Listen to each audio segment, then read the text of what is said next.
Behind ఎక్స్కి స్వాగతం. 2019లో అదృశ్యం, 2026లో ప్రమాదం. అస్సాంలోని జోర్హాట్ రన్వేపై అసలు ఏఎన్-32 విమానాలకు ఏమవుతోంది? 2026 జూన్ 13 ఉదయం సరిగ్గా 10 గంటల సమయం. అస్సాంలోని జోర్హాట్ ఎయిర్ఫోర్స్ స్టేషన్ రన్వేపై ఒక భారీ విమానం ల్యాండ్ అవుతోంది. ఆకాశం దట్టమైన మేఘాలతో, భయంకరమైన వర్షంతో నిండిపోయింది. విమానం రన్వేను తాకిన మరుక్షణమే ఏదో వినాశనం జరిగింది. నియంత్రణ కోల్పోయిన ఆ ఇనుప పక్షి రన్వే నుండి పక్కకు దూసుకెళ్లిపోయింది. క్షణాల వ్యవధిలోనే ఆ భారీ విమానం 2 ముక్కలుగా విరిగిపోయింది. ఆపై ఎగిసిన మంటలు 5గురు భారత వైమానిక దళ యోధులను సజీవ దహనం చేశాయి. కానీ జోర్హాట్ ఎయిర్బేస్ పేరు వినగానే దేశం ఉలిక్కిపడ్డటానికి కారణం ఈ ఒక్క ప్రమాదం మాత్రమే కాదు. సరిగ్గా 7 ఏళ్ల క్రితం ఇదే జోర్హాట్ ఎయిర్బేస్ నుండి టేకాఫ్ అయిన మరొక ఏఎన్-32 విమానం ఆకాశంలోనే మాయమైపోయింది. ఏ డిస్ట్రెస్ కాల్ లేదు, ఏ ఎమర్జెన్సీ సిగ్నల్ లేదు. అసలు గాల్లోకి లేచిన 33 నిమిషాల తర్వాత ఆ విమానం ఏమైపోయిందో ఎవరికీ తెలియదు. ఒకే రకమైన విమానం, ఒకే ఎయిర్బేస్, ఒకే ప్రాంతం. అయితే ఈ 2 ప్రమాదాల వెనుక ఉన్న అసలు రహస్యం ఏంటి? ఇది కేవలం ప్రకృతి సృష్టించిన యాదృచ్ఛికమా? లేక మన సైనికులు కాలం చెల్లిన ఒక పాత ఇనుప పక్షిని నమ్ముకుని ప్రాణాలు కోల్పోతున్నారా? నిజాలను తెలుసుకోవడానికి మనం 2019 నాటి ఆ చీకటి రోజుకు వెళ్లాల్సుంటుంది.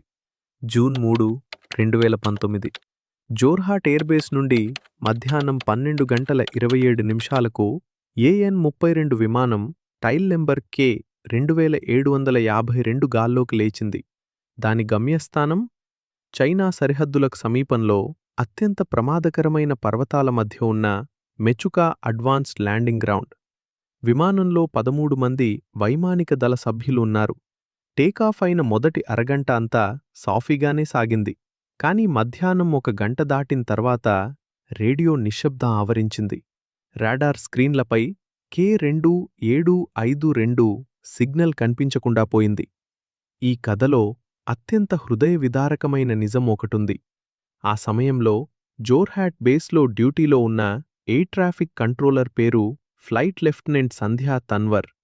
ఇక అదృశ్యమైన ఆ విమానంలో కోపైలట్ సీట్లో కూర్చుని ప్రయాణిస్తున్నది మరెవరో కాదు, ఆమె భర్త ఫ్లైట్ లెఫ్టినెంట్ ఆశిష్ తన్వర్.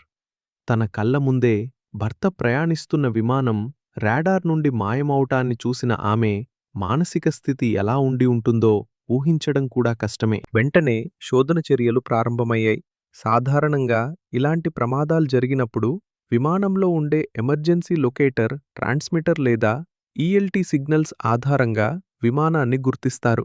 కాని దురదృష్టవశాత్తు ఆ పాతతరం ఈఎల్టీ సిగ్నల్ పనిచేయలేదు. దాంతో సుకోయ్ యుద్ధ విమానాలు, మీ-17 హెలికాప్టర్లు మరియు భారత ఇస్రో ఉపగ్రహాలు రంగంలోకి దిగాయి. వందలాది చదరపు కిలోమీటర్ల దట్టమైన అరుణాచల్ అడవులను జల్లెడపట్టారు. చివరకు 8 రోజుల సుదీర్ఘ నిరీక్షణ తర్వాత 12,000 అడుగుల ఎత్తున్న పర్వత శిఖరాలపై విమాన శకలాలు దొరికాయి. విమానంలో ఉన్న 13 మంది ప్రాణాలు గాల్లోనే కలిసిపోయాయి. అసలు ఏం జరిగింది? బ్లాక్ బాక్స్ తెప్చిన దర్యాప్తు అధికారులకు షాకింగ్ నిజాలు తెలిసాయి. అక్కడ విమానింజిన్లు ఫెయిల్ కాలేదు, విమానంలో మంటం రాలేదు. పైలట్లు దట్టమైన మేఘాల కారణంగా దారితప్పి కొండల మధ్య ఉండే ఒక భయంకరమైన బ్లైండ్ వ్యాలీలోకి ప్రవేశించారు. ముందుకు వెళ్లే కొద్దీ లోయ ఇరుకుగా మారిపోవడం, కొండలెత్తు వేగంగా పెరగడంతో పైలట్లు చివరి క్షణంలో విమానాన్ని గరిష్ట శక్తితో పైకి లేపడానికి ప్రయత్నించారు. కాని కొండ శిఖరానికి కేవలం 200 అడుగుల కింద విమానం బలంగా ఢీకొట్టింది. కేవలం 200 అడుగుల ఎత్తు తేడా 13 మంది ప్రాణాలను బలితీసుకుంది. కాని ఇక్కడే ఒక పెద్ద ప్రశ్న తలెత్తింది. మన దేశ రక్షణ అవసరాలకు వెన్నెముకగా ఉన్న ఈ ఏఎన్-32 విమానాలు ఎందుకు ఇంకా ఇంత పాత టెక్నాలజీతో నడుస్తున్నాయి? నిజానికి 1980 నాటి ఈ విమానాలను ఆధునీకరించటానికి 2009లో ఉక్రెయిన్తో ఒక భారీ ఒప్పందం కుదిరింది. ఆ ఒప్పందం ప్రకారం విమానాలకు సరికొత్త ఏవియానిక్స్, కొలిషన్ అవేర్నెస్ సిస్టమ్స్ అమర్చాలి. కాని సరిగ్గా ఇక్కడే అంతర్జాతీయ రాజకీయాలు అడ్డుపడ్డాయి. రష్యా ఉక్రెయిన్ మధ్య జరిగిన సరిహద్దు యుద్ధాల వల్ల విమాన విడిభాగాల సరఫరా పూర్తిగా ఆగిపోయింది. కేవలం సగం విమానాలు మాత్రమే అప్గ్రేడ్ కాగా మిగిలిన సగం విమానాలు పాతతరం టెక్నాలజీతోనే సరిహద్దుల్లో ఎగరాల్సి వచ్చింది. ఒక దేశంలో జరుగుతున్న యుద్ధం ఇక్కడ మన జవాన్ల భద్రతను ప్రమాదంలోకి నెట్టింది. ఈ ఉక్రెయిన్ సంక్షోభం మరియు విడిభాగాల కొరత సృష్టించిన సవాళ్లు సమసిపోకముందే 2026 జూన్ 13న జోర్హాట్ రన్వేపై మరో ఘోరం జరిగింది. ఈసారి ప్రమాదం కొండల్లో జరగలేదు, ల్యాండింగ్ సమయంలో జరిగింది. విమానంలో ఉన్న 6 సిబ్బందిలో 5 అక్కడికక్కడే ప్రాణాలు కోల్పోయారు. ప్రాణాల్తో బయటపడిన ఏకైక కోపైలట్ అందించిన ప్రాథమిక సమాచారం ప్రకారం విమానం గాల్లో ఉండగానే దాని కుడివైపు ఇంజిన్లో తీవ్రమైన సాంకేతిక లోపం తలెత్తింది. దీనికి తోడు జోర్హాట్ పరిసరాల్లో ఉన్న ప్రతికూల వాతావరణం, విండ్షీర్ వంటి భయంకరమైన గాలి ప్రవాహాలు విమానాన్ని రన్వేపై స్థిరంగా ల్యాండ్ కాకుండా అడ్డుకున్నాయి. గాల్లోనే ఒక ఇంజిన్ ఆగిపోవడంతో వేగాన్ని నియంత్రించలేక విమానం రన్వే దాటి దూసుకెళ్లిపోయింది. అంటే 2019 ప్రమాదానికి వాతావరణం, కొండల భౌగోళిక పరిస్థితులు కారణమైతే 2026 ప్రమాదానికి విమానం యొక్క యాంత్రిక లోపాలు, ఇంజిన్ వైఫల్యం ప్రధాన కారణాలుగా కనిపిస్తున్నాయి. ఈ 2 ప్రమాదాలను మనం నిశితంగా గమనిస్తే ఒక విషయం స్పష్టమవుతుంది. ఈ 2 ఘటనల మధ్య నేరుగా ఎలాంటి సాంకేతిక సంబంధం లేదు. కానీ సిస్టమిక్గా ఒక బలమైన లింక్ ఉంది. ఈ 2 ప్రమాదాలు మనకు ఒకే విషయాన్ని హెచ్చరిస్తున్నాయి. హిమాలయాల వంటి కఠినమైన వాతావరణంలో కాలం చెల్లిపోతున్న రష్యన్ కాలపు విమానాలను వాటి అంతిమ సామర్థ్యానికి మించి మనం వాడుతున్నాం.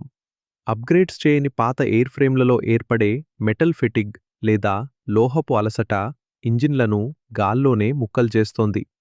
ఈ ప్రమాదాల్లో పోయిన ప్రాణాలు కేవలం అంకెలు కావు. వారి వెనుక భార్యలు, పిల్లలు, తల్లిదండ్రుల కన్నీళ్లు ఉన్నాయి. దేశం కోసం ప్రాణాలు అర్పించిన అమరవీరులు ఉన్నారు.